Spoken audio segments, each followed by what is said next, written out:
when we think about what is a good enough agreement or outcome in Afghanistan, we have to be clear that the choices are between suboptimal and really suboptimal, at least from our perspective, and at least relative to the massive amount of investment that we have staked there over the last almost 20 years. But I do think there's a few things that can make a relatively better agreement possible. One, to the issue on neighbors and the regional context, I do think we need to greatly increase the way we're engaging.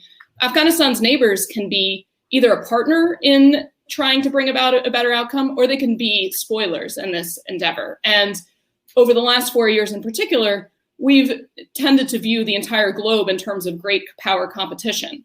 I think when we view Afghanistan exclusively or primarily through that lens, it actually can lead to some effects that backfire. Russia has been very active on some diplomatic efforts. We can quibble with their methods or their intention, but I think we would be better off engaging or trying to influence those efforts rather than keeping them at a distance. Similarly, Iran, Afghanistan's neighbor, I think we would do much better in Iran's interest. It is more in Iran's interest probably to have a stable, peaceful Afghanistan than to have one particularly at war. So are there ways that we can find productive common ground there and not view everything through the lens of massive pressure on Iran?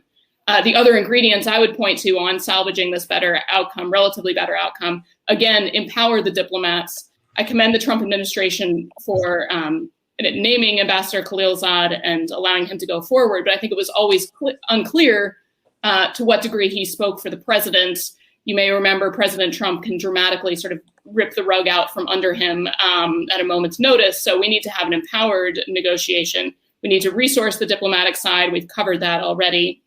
I do think we need to use what leverage we have, which is not just troops. It is economic assistance, carrots and sticks on that side. And finally, we need to keep at it. Diplomacy and salvaging a better outcome is not the matter of a dramatic tweet or a dramatic announcement or a dramatic signing ceremony. It is painstaking, long work. It is knocking heads together. General Petraeus mentioned how slowly the Afghan talks have been going thus far. I agree with that, but I actually think that's pretty typical for negotiations to end a war as complex as this. So I think we need to be concerted and persistent in our efforts on the diplomatic side to try to achieve this marginally better outcome.